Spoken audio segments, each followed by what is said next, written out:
జర్నలిస్ట్ని కొట్టడము, జర్నలిస్ట్ని తిట్టడము fashion అయిపోయింది ప్రతి నా కొడుక్కి. ఒక జర్నలిస్టు తన జీవితాన్ని ఎట్లా బతాడో తెలుసా? ఒక జర్నలిస్టు ప్రభుత్వం చేసే తప్పులని ఎట్లా ఎత్తి చూపిస్తాడో తెలుసా? ఒక జర్నలిస్టు పేద ప్రజల కోసం పోరాటాలు ఎట్లా చేస్తాడో తెలుసా? ఒక జర్నలిస్టు తన భార్య పిల్లల్ని ఇంట్లో వదిలేసి రోజు మొత్తం ప్రజల కోసం ఎట్లా కష్టపడతాడో తెలుసా? ప్రాణాలకు తెగించి, మళ్ళీ చెప్తున్నా, రోజు 10 ఫోన్లు వస్తాయి, నిన్ను చంపేస్తాము, నిన్ను అది పీక్తాము, నిన్ను ఇది చేస్తాము అని చెప్పేసి. ఆయన కూడా నవ్వుకుంటా ఫోన్ ఆడ పడేసి నా బొంగు కూడా పీకలేరు అని చెప్పేసి మళ్ళీ ఫీల్డ్లోకి వెళ్ళిపోతాం, మళ్ళీ మా పని చేసుకుంటాం. అట్లాంటి జర్నలిస్టుల మీద భౌతిక దాడులు చేసే ఎదవలని, సన్నాసులని ఏం చేయాలి? మేము మీకోసం, ప్రజల కోసం నిలబడి పోరాటం చేస్తున్నాం. ఈరోజు మీరు మా కోసం నిలబడాలి. టైం వచ్చేసింది. ఇక్కడ చూడండి, నేను ఎవరి గురించి మాట్లాడుతున్నానో మీకు అర్థమయ్యే ఉంటుంది. జర్నలిస్ట్ శంకర్ మీద నిన్న అటాక్ జరిగింది. పొద్దుటి నుంచి ఈ వీడియో చేద్దామని చెప్పేసి నేనే కుతకుతలు ఆడుతున్నా. కాకపోతే టైం దొరకలేదు, వేరే కమిట్మెంట్ ఉండే, చాలా సీరియస్ మైండ్ ఉండే కాబట్టి నేను వెళ్ళవలసి వచ్చింది. ఈ వీడియో నిన్నటి నుంచి నేను ఒక 100 సార్లు చూసిన. ఈ వీడియోలో ఒక వర్డ్ శంకర్ ఒక మాట అన్నాడు. ఆ మాట విన్నాక నాకు ఇక్కడ గుచ్చుకున్నది. మీకు వినిపిస్తా, ఆల్రెడీ మీరు వీడియో చూసుంటారు. ఒక్కసారి ఆ మాట ఏందో ఒకసారి చూడండి. ఇక్కడ చూడండి, శంకర్ శంకర్ అంటున్నాడు. ఇక్కడ చూడండి, మొత్తం రక్తం. ఇప్పుడు మాట అంటాడు,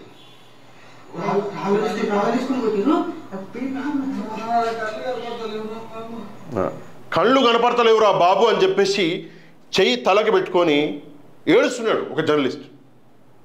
ఇదా మొగతనం? ఒక్కడిని పట్టుకొని 20 మంది కొట్టడం ఇదా? మొగోళ్ళు అనుకోవడం మానేసి కొజ్జగాళ్ళు అని చెప్పేసి చెప్పడం స్టార్ట్ చేసుకోండి. గాజులు వేసుకోండి, అయిపోద్ది. జర్నలిస్ట్ ఒక మాట అన్నాడు అంటే మీరు ఆ మాటకి ఆపోజిట్గా ఒక మాట అనండి, పర్లేదు. తన అభిప్రాయాన్ని తెలిపితే ఆ అభిప్రాయాలు తప్పు అని చెప్పేసి చెప్పండి, పర్లేదు. ఒక తిట్టు జర్నలిస్ట్ తిడితే మీరు ఒక తిట్టు తిట్టండి, పర్లేదు. కానీ ఇట్లా ఫిజికల్గా గొడ్డును బాధినట్టు బాధి ఒక మనిషి చచ్చిపోయేదాకా తీసుకొస్తే కొట్టిన ఎదవనా కొడుకుల్ని ఏమనాలే? నా వర్డ్స్ కొంచెం హార్ష్గా ఉన్న ఈ వీడియోలో నన్ను క్షమించండి, కానీ ఇది మనసు గుండె గాలుతుంది, అందుకే ఈ మాట అంటున్నా. ఇక్కడ చూడండి, హరీష్ రావు గారు ఒక ట్వీట్ చేసిండు. ఏంటి హరీష్ రావు ట్వీట్ నేను చూపిస్తున్నా అని చెప్పేసి మీరు పరిచయం కాకండి. బీఆర్ఎస్ పార్టీకి అవును నేను వ్యతిరేకంగా మాట్లాడినా, నో డౌట్ మాట్లాడినా. కానీ ఇలాంటి విషయాలలో పార్టీలు, మనుషులు పనికిరారు. ఇలాంటి విషయాలలో పనికొచ్చేది ఏంటి అంటే మానవత్వం. మానవత్వం లేకుండా ఒక మనిషిని గొడ్డును బాధిరు కదా, దానికి వ్యతిరేకంగా హరీష్ రావు గారు ఒక ట్వీట్ పెట్టిండు. ఏంటో ఒకసారి చదువుతా. ముందు ఇంకా కొన్ని విషయాలు ఉన్నాయి, చెప్తా, ఓపిక పట్టండి. ఏంటి ట్వీటు? ఫస్ట్ ఇక్కడ ఫోటో పెట్టిండు శంకర్ది. ఇక్కడ ట్వీట్ చూడండి.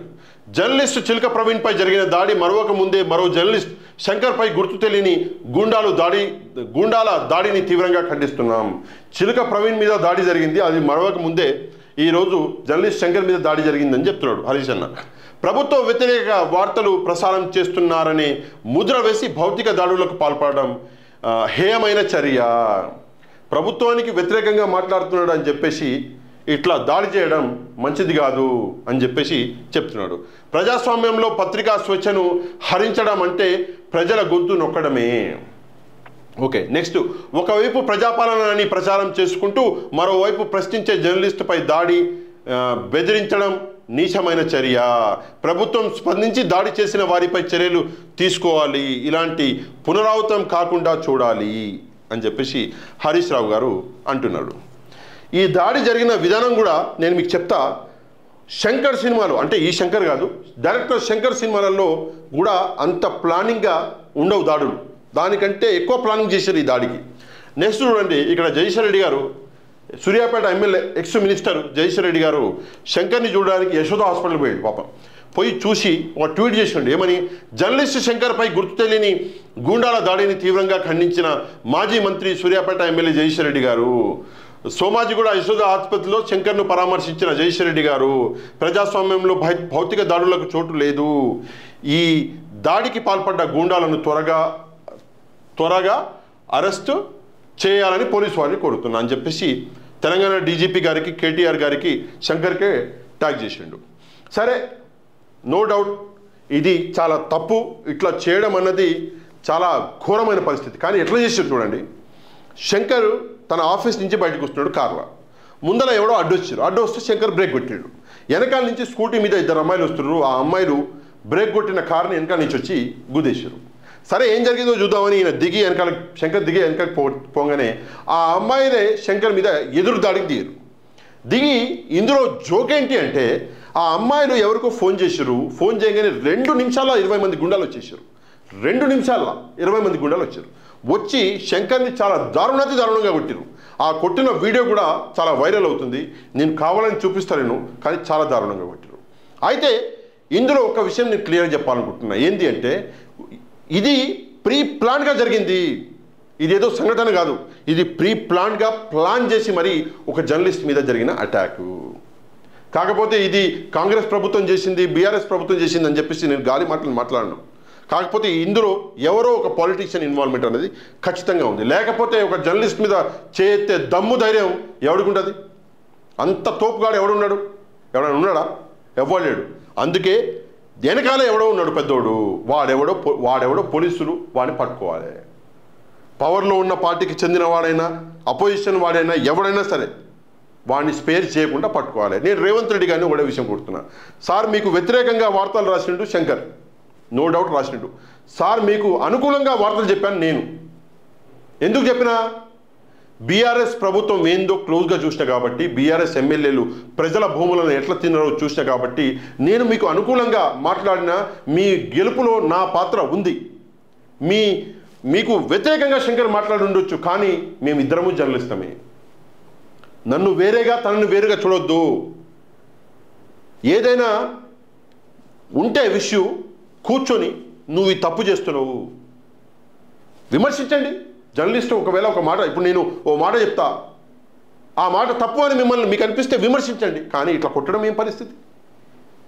ఇట్లా కొట్టిన వాళ్ళని నేను రిక్వెస్ట్ చేస్తున్నా, రేవంత్ రెడ్డి గారు తప్పకుండా యాక్షన్ తీసుకోండి. మీరు మా జర్నలిస్టు తరఫు నుంచి నేను రిక్వెస్ట్ చేస్తున్నా. ఇంకో విషయం, ఈ జర్నలిస్ట్ సోదరులకు కూడా ఒక విషయం చెప్తా. ఏంటంటే మీరు ఏ సిద్ధాంతాన్ని నమ్మేవారైనా కానివ్వండి, నేను సిద్ధాంతాన్ని నమ్ముతా, శంకర్ వేరే సిద్ధాంతం నమ్ముతాడు, మల్లన్న వేరే సిద్ధాంతం నమ్ముతాడు, సమ్మెక్స్ ఉన్నాడు, ఆంధ్రాలో మన సోదరులు ఉన్నారు, వాళ్ళు వేరే సిద్ధాంతాలను నమ్ముతారు. ఎవరినైనా ఏ సిద్ధాంతాన్ని నమ్మేవారైనా సరే ఫస్ట్ మనం జర్నలిస్టాము. మన మీద అటాక్ జరిగింది అంటే మనమందరం ఒకటి అవ్వాలి. అవ్వకపోతే ఈరోజు నా మీద అటాక్ జరిగింది, రేపు మల్లన్న మీద అవుతుంది. శంకర్ మీద జరిగింది, రేపు మల్లన్న మీద అవుతుంది. ఎల్లుండి నా మీద అవుతుంది, అవతల ఎల్లుండి ఆంధ్రాలో సోదరుల మీద అవుతుంది, ఇంకోల మీద అవుతుంది.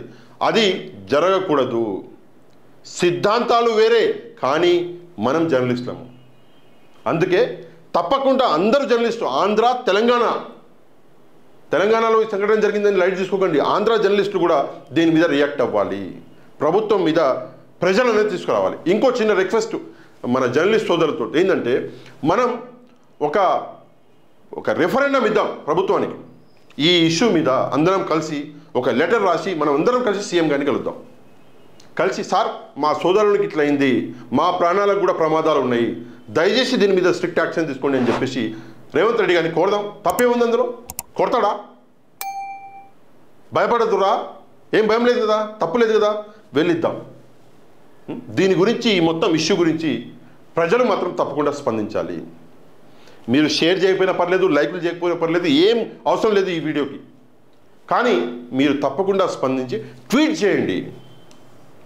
తప్పకుండా ఎవరైతే ట్విట్టర్ వాడతారో అన్నలకి, తమ్ముళ్ళకి, అక్కలకి, చెల్లెలకి ఒక రిక్వెస్ట్, ట్విట్టర్ వాడే వాళ్ళందరూ తప్పకుండా ట్వీట్ చేసి రేవంత్ రెడ్డి గారిని, తెలంగాణ డీజీపీ గారికి ట్యాగ్ చేయండి తప్పకుండా ప్లీజ్.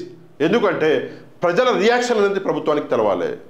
ఇన్నాళ్ళు మేము మీకు సపోర్ట్గా నిలబడ్డాం, ఇవాళ మీరు మాకు సపోర్ట్గా నిలబడాలి. దయచేసి ఈ ఒక్క విషయంలో మా ప్రాణాలు కష్టాల్లో ఉన్నాయి, మేము చావు బతుకులలో ఉన్నాం, మమ్మల్ని కాపాడండి అని చెప్పేసి ప్రజల్ని నేను కోరుతున్నా. ఈ విషయం మీద మీరేమనుకుంటారో తప్పకుండా కమెంట్ చేయండి. నెక్స్ట్ వీడియోలో మళ్ళీ కలుద్దాం. అంతవరకు థ్యాంక్ యూ వెరీ మచ్. జై హింద్.